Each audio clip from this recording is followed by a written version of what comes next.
with the money. I'm always with the money.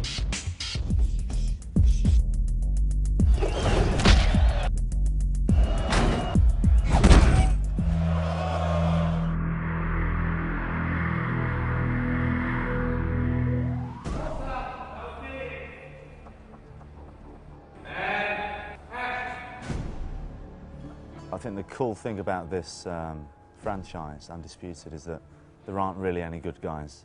Everybody's a bad guy. So even though Boyka's the good guy of this movie, he's still bad.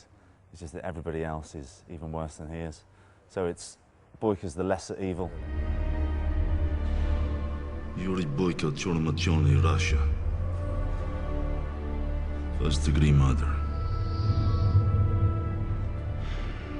Rodrigo Silva. Prisão, Danilo, São Paulo, Brasil. Assalto e assassínio. State your name. Turbo, but you can call me Mr. Jones. Clearwater, Illinois Penitentiary, USA. Accused of a double murder. What makes Turbo wonderful for me is that he's a man, like any other man, in a situation with a bunch of superhumans. And he shows the average man that with a little bit of belief,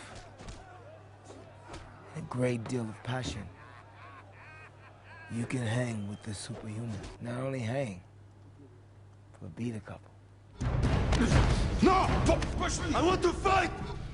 Let me fight! I want to fight! Fight. Well, it was easier because I played the character before. So I didn't have to create that character because I already knew him inside out. I knew what had happened before, so I didn't have to come up with a backstory or anything like that. Just stay the same, really, just to show how the character changes. But I didn't want him to change too much. I wanted him to stay that angry character that he was in Undisputed too. You know, he doesn't let people in, but you see little flashes as he becomes more human, you know, and that's what I wanted to do, but not change him too much, because I thought that'd be too much of a stretch. The whole fighting thing is just incredible. I was watching this, it's like we shoot all the fighting scenes, it takes days and days and days. And it's in a crampy space with a lot of extras and a lot of crew, and the smoke machine is working all the time. You can hardly breathe. But I would stay there just even when I didn't have to stay there. I would just stay and watch, because what they do is so incredible. I mean, it's like watching dance. It's choreography. It's really a form of art. The challenge is making everybody unique and trying to make each fight its own story, you know, but along with it being a challenge, it was kind of easy because with such unique styles, each one of them had a different flavor, you know, such as Ilram had great taekwondo lines, you know, representing North Korea. You know, Marco had, you know, more Wing Chun, more freestyle, good footwork, you know, similar to like Bruce Lee's style. So it was easy. And Scott, he's a mixture of everything, you know, which made it great that he can do his own stunts, he can do his own fighting, gymnastics, you know, take his own reactions, because it's great to see the camera follow your actor down to the ground, take the hits, do the kicks, do the flips. They just know cables, and they fly in the air, and you look at this, and you have all these double takes. I was like, he didn't do that, right? Oh, he's doing it again. He did. No wires. No, I don't use wires. It has to look organic, has to look real. No wires, no wires. I'm not a big fan of wires. I mean, it has its place, but this is more of a real world type of movie. Wires didn't really have a place in this movie, so natural skill only on these fights. That's the great thing about this film. We've got brilliant martial artists. Marco Zaror, Ilram Choi, Lateef Crowder. You know, everybody's the best, some of the best in the world. Been very lucky to get those guys on this film, and they do it for real. Having a team like this with Isaac, Lornell, and a great, incredible martial artist like Scott, I think, you know, we went 100%. A lot of contact, a lot of like acrobatic ability, you know, try to take it to another level. The fight between Lateef, the Brazilian guy, and Scott was just both of them jumping at the same time, doing unbelievable things in the air. and your jaw drops again and again and again. I don't think I can think of any favourite fight scene at the moment because they've all been so painful. The easiest one was the first one, maybe that's my favourite at the moment. I didn't enjoy the stuff at the quarry, that was really difficult, but I think some of that stuff might be quite good. 3, 2, 1,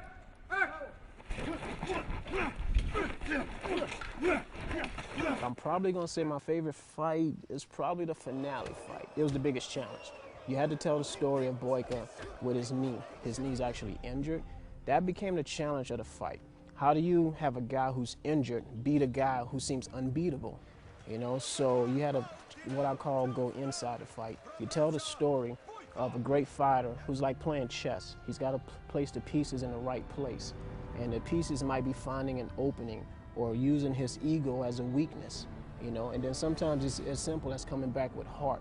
So we kind of played all of them together and we made something special. I think the audience will enjoy it. Children? Have children? Yeah.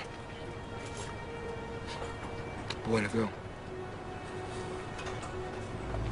You? Met Scott, and from day one, working with him was one of the most wonderful experiences I've had as an artist. And I've worked with people with Oscars. I've worked with a lot of super talent. I have a lot of, I'm in LA with a lot of super talent. But just amazingly freeing when you have a guy willing to work all night. We leave here and we go to the hotel room, we just work scenes. Saw you fight last night. I ain't gonna lie, you got some skills. But that shit don't matter to me. Cause I got skills too. Talking to this motherfucker, that's good. Speaking skills, fantastic.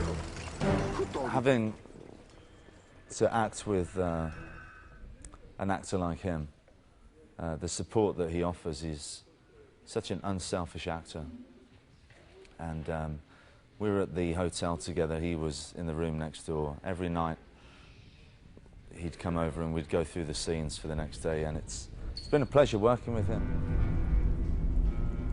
I made a new wager, Boyka. Sorry, my friend.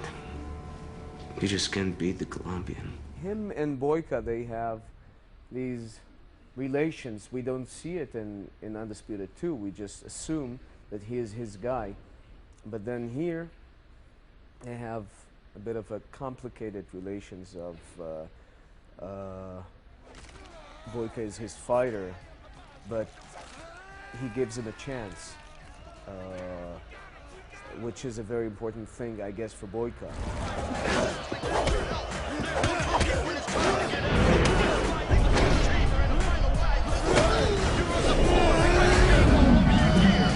Well, it was easy to come up with the fights on this one because you had such talented guys. I mean, we had guys with amazing skill level, and normally with most actors, there needs to be a long time to train them, to get them to perform at a certain level. But with this one, it really wasn't much training. Everybody came to the table with their own skill sets, so it was just placing the right pieces in the right places, and we made us some great fights. Marco, Scott, we had Ilram, we had Latif, you know, and they all have their own followings and their own different types of martial arts styles, so it was wonderful making up fights for them. It was easy, you know, so I feel like I was just sitting back watching like a play or something and just watching them just perform. Oh yeah, Lionel's done a great job, brilliant choreographer. Yeah, he's done a fantastic job. We got some great fights. It feels great to go into a project knowing that your lead actor can perform so many great things. So it made my, you know, imagination just run rampant with the possibilities of what we could pull off in this film. And Scott's a consummate professional. I mean, you know, he puts his heart into everything. He's always in shape, you know, and he brings his best to the table every time. So it was a pleasure watching him perform, because what you think and what you see on film sometimes are two different things. But with him, what I thought came out even better when it was time to perform, because he had his own flavor, his own dynamic, and once again, I really, really think we caught something special on film. What you mean? I know. Bling!